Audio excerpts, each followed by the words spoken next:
ہوموسیکسوالٹی کو ڈیکرمنلائز کر دیا گیا. 377 کا ججمنٹ ہے, ہوموسیکسوالٹی ڈیکرمنلائز کر دیا گیا, اور آپ ٹرپل طلاق کو کرمنلائز کر رہے ہیں. ایک مرد اور مرد, ایک خاتون اور خاتون اپنے ساتھ رہ کر جو بھی کرنا چاہے کر سکتے ہیں, اس پر آپ کو آپتی نہیں ہے. آپ کو آپتی ہے کہ ٹرپل طلاق کو کرمنلائز کیا جا رہا ہے. کیوں کیا جا رہا ہے؟ کیونکہ استعمال ہمارے خلاف ہوگا.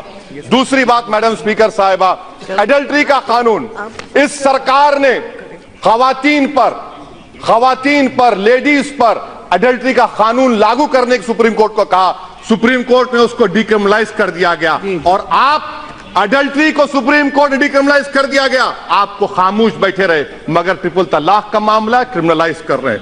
Madam prevention of corruption act لے لیجئے کہ اگر کوئی پیسہ لیتا ہے پبلک بینیفٹ کے لیے نہیں تو آپ نے ڈیکرمنلائز کر دیا, مگر ٹرپل طلاق کو آپ کرمنلائز کر رہے ہیں. میڈم سپیکر صاحبہ, یہ قانون سمویدھان کے خلاف کیوں ہے؟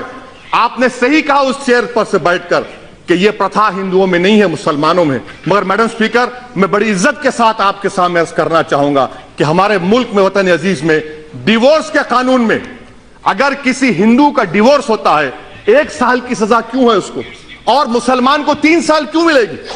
کیا یہ آرٹیکل 14 کا وائلیشن نہیں ہے؟ میڈم یہ قانون 377 میں ہارم تھیوری کو اسپاؤس کیا گیا, ہارم تھیوری کے خلاف ہے یہ ایکٹ.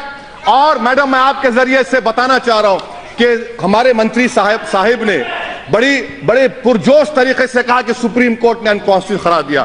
میں آپ کے ذریعے سے ان سے سیکھنا چاہ رہا ہوں, ججمنٹ کا کون سا حصہ ہے بتا دیجئے جہاں پر میجورٹی ججمنٹ نے ٹرپل طلاق کو انکانسٹیٹیوشنل کہا گیا. خدا کے لیے کم سے کم سپریم کورٹ کا نام لے کر اس ایوان کو مس گائیڈ مت کریے. میڈم سپیکر, میں آپ کے ذریعے حکومت سے پوچھنا چاہ رہا ہوں, بینتھم نے کیا کہا, مونٹیسکیو نے کیا کہا؟ مونٹیسکیو نے کہا کہ اگر قانون کی ضرورت نہیں ہے, قانون بنائیں گے تو ٹرینی ہے, آپ ٹرینی کا آغاز کر رہے ہیں. میں حکومت کے ذریعے آپ سے پوچھنا چاہوں گا میڈم کہ میڈم ذرا سن لیجئے, میڈم میرا پلیز سن لیجئے. میڈم ٹرائبلز کو آپ نے ہندو میرج ایکٹ سے مستثنی رکھا, کیوں رکھا آپ نے؟ کیونکہ ہم آرٹیکل 26 اور 29 کی بات کرتے ہیں. میں ابھی میڈم یہاں پر اتنے بڑے قابل لوگوں سے سنا قرآن کے بارے میں, ہم کیا کہتے ہیں جو قرآن کے بارے میں, ان کو فضیلت الشیخ کہتے ہیں, شیخہ کہتے ہیں. اب تو کچھ باقی نہیں رہا, اب تو توحید اور ختم نبوت کا اقرار کرنا چاہیے آپ کو. میں دعوت دیتا ہوں آپ کو, وہ بھی پڑھ لیجئے. میڈم سابری مالا کا ججمنٹ آیا تو مانیتا کی بات آتی ہے آپ کی طرف سے, کیا میری مانیتا نہیں ہے؟ آپ کا فیت اور میرا فیت نہیں ہوگا میڈم؟ کیا یہ کلچر کا وائلیشن نہیں ہے میڈم؟ کیا آرٹیکل 29 کا وائلیشن نہیں ہے میڈم؟ تو میں آپ سے یہ حکومت کے جو ارادے ہیں وہ نیک نہیں ہے میڈم. اچھا میڈم, حیرت کی بات دیکھیے میڈم, آپ ایک مہیلا ہیں میڈم, میں عزت کے ساتھ عرض کر رہا ہوں, مجھے کہنے دیجیے, آج ایک مرد کئی خواتین کے ساتھ ایکسٹرا میریٹل افیئر کر سکتا ہے, وہ گناہ نہیں ہے اب. مگر اگر کوئی ٹرپل طلاق کہے گا 3 سال کی سزا, جبکہ سپریم کورٹ نے کہہ دیا نان ایسٹ, شادی نہیں ٹوٹتی. جب شادی نہیں ٹوٹتی تو کس بات کی سزا دیں گے آپ؟ 377 ہارم تھیوری آپ کے سامنے, اور میڈم 3 سال کی سزا.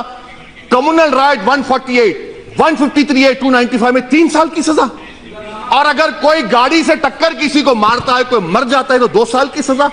ارے بینتھم اور مونٹیسکیو کو پڑھ لیجئے, کوئی نیشنل لا سکول کے 4th ایئر کے اسٹوڈنٹ کو بٹھائیے, وہ آپ کو گیان دے دے گا. اور یقیناً یہ بات صحیح ہے کہ اسلام میں شادی ایک کانٹریکٹ ہے. میں آپ کو تجویز پیش کر رہا ہوں, کنڈیشن لکھیے کہ اگر کوئی مسلمان, نکاح نامے میں لکھیے, اگر ٹرپل طلاق دے گا تو مہر کا جو اماؤنٹ ہوگا اس کا ڈبل ٹرپل دینا پڑے گا. اس کا وائلیشن ہوگا تو جیل جاتے آپ. کانٹریکٹ ہے, کانٹریکٹ کا وائلیشن ہے. آپ یہ بھی بتا دیجئے, آپ یہ بھی لکھ سکتے تھے کہ اگر کوئی 3 بار کہے گا تو 1 بار ہے, وہ بھی نہیں کرتے آپ, اس کا بھی پروویژن ہے. مگر مقصد کیا ہے کہ جیل کو بھجانا. ان کو خواتین سے محبت نہیں ہے. سب الاؤنس کون دے گا؟ ایک مہیلا کیا چاہتی ہے میڈم؟ اس کے سر پر گھر رہے, چھت رہے, ٹیبل پر کھانا رہے, بچوں کے لیے فیس کا انتظام ہو جائے. آپ کریں گے؟ آپ کریں گے ہم لوگ؟ اچھا میڈم مجھے پوچھنا چاہ رہا ہوں, شائرہ بانو تو بی جے پی میں آ گئی, کیا آپ نے اس کا بتائیے؟ کچھ کیا آپ نے اس کے لیے؟